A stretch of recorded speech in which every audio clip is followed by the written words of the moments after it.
ভাঙড়ের আইএসএফ বিধায়ক নওশাদ সিদ্দিকীর সঙ্গে একান্তে আলোচনা মুখ্যমন্ত্রী মমতা বন্দ্যোপাধ্যায়ের। সোমবার বিধানসভা কক্ষেই দুপক্ষের মধ্যে দীর্ঘক্ষণ আলোচনা হয়।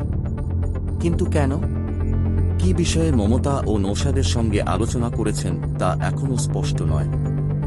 তবে ইতিমধ্যেই রাজ্য রাজনীতিতে তুমুল জল্পনা শুরু হয়েছে এই বিষয়কে কেন্দ্র করে।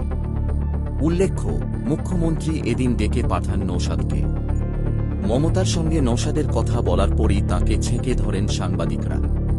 তাঁরা জানতে চান আলোচনার প্রতিপাদ্য কি ছিল। নওশাদ উত্তরে বলেন, ফুরফুরা শরীফের ব্যাপারে ব্যক্তিগত কিছু কথা ছিল, এর চেয়ে বেশি কিছুই জানাননি নওশাদ। এবার প্রশ্ন হল, নওশাদের সাথে ফুরফুরা শরীফের সম্পর্কটা কি? নওশাদ ফুরফুরা শরীফের পীরজাদা আব্বাস সিদ্দিকীর ভাই, কিন্তু অতীতে ফুরফুরার বিষয়ে তাকে কখনো নাক গলাতে দেখা যায়নি। নওশাদ তাঁর নির্বাচন কেন্দ্র ভাঙড় নিয়েই ব্যস্ত থাকেন। তাছাড়া ফুরফুরা শরীফের উন্নয়নের ব্যাপারে তৃণমূলের সঙ্গে অনেক বেশি যোগাযোগ রাখেন আরেক পীরজাদা, তিনি হলেন তোহা সিদ্দিকী। যদিও ফুরফুরা শরীফের উন্নয়নে সর্বদাই পাশে দাঁড়িয়েছেন মুখ্যমন্ত্রী মমতা বন্দ্যোপাধ্যায়, ফুরফুরা শরীফের যে কোনো প্রয়োজনে তিনি ছুটে গিয়েছেন। এবার এই বিষয়ে ব্যক্তিগত কিছু আলোচনা করতেই নওশাদকে ডেকে পাঠিয়েছিলেন মমতা, এমনটাই জানিয়েছেন ভাঙড়ের বিধায়ক। প্রসঙ্গত, আইএসএফ বাংলার বুকে তুলনামূলক ছোট রাজনৈতিক দল। নওশাদ সিদ্দিকীকে অনেক আগেই তৃণমূল কংগ্রেসে যোগ দেওয়ার প্রস্তাব দেওয়া হলে নওশাদ তাতে রাজি হননি, বরং বাম কংগ্রেসের সঙ্গেই হাত মিলিয়ে লড়েছিলেন। কিন্তু রাজনৈতিকভাবে আইএসএফের আদর্শ তৃণমূল বিরোধিতা করলেও রাজ্যের মুখ্যমন্ত্রীর নির্দেশ অথবা আর্জি অমান্য করা নৈতিকতার বিরোধী। সোমবার বিধানসভায় বাংলা বিরোধী প্রস্তাব আনে তৃণমূল। সেই প্রস্তাবের উপরই আলোচনা হয়। আলোচনায় যোগ দিয়েছিলেন মমতাও।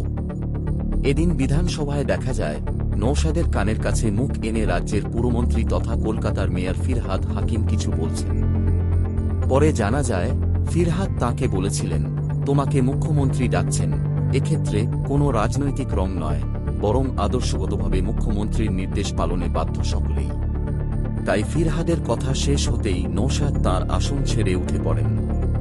তারপর বিধানসভা কক্ষের মধ্যেই মুখ্যমন্ত্রী মমতা বন্দ্যোপাধ্যায়ের সঙ্গে দেখা করে বেশ কিছুক্ষণ ধরে কথা বলেন। উভয়ের মধ্যে আলোচনার নানা ব্যাখ্যা থাকলেও এখনই বলা সম্ভব নয় বাস্তবেই তাঁরা কি নিয়ে কথা বলেছিলেন। নওশাদ তৃণমূলের সঙ্গে কোনো অক্ষ রচনা করছেন কিনা তা নিয়েও সন্দেহ করছে রাজনৈতিক মহল। নওশাদের কথা মতো ফুরফুরা শরীফের বিষয়টি অনেকে গুরুত্ব দিতেই নারাজ। উল্লেখ্য, এদিন বিধানসভায় বাংলা ভাগ বিরোধী প্রস্তাব নিয়ে বলতে উঠে বিজেপি এবং তৃণমূল উভয় পক্ষকেই আক্রমণ করেছিলেন নওশাদ।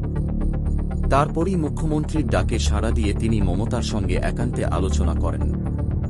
রাজনৈতিক সৌজন্যতা বিনিময় নাকি দরকারি কোনো বিষয়ে আলোচনা নাকি তৃণমূলের সঙ্গে নওশাদের কোনো অক্ষ রচনা, তা নিয়ে বর্তমানে একাধিক মত ঘোরাফেরা করছে বঙ্গীয় রাজনৈতিক মহলে।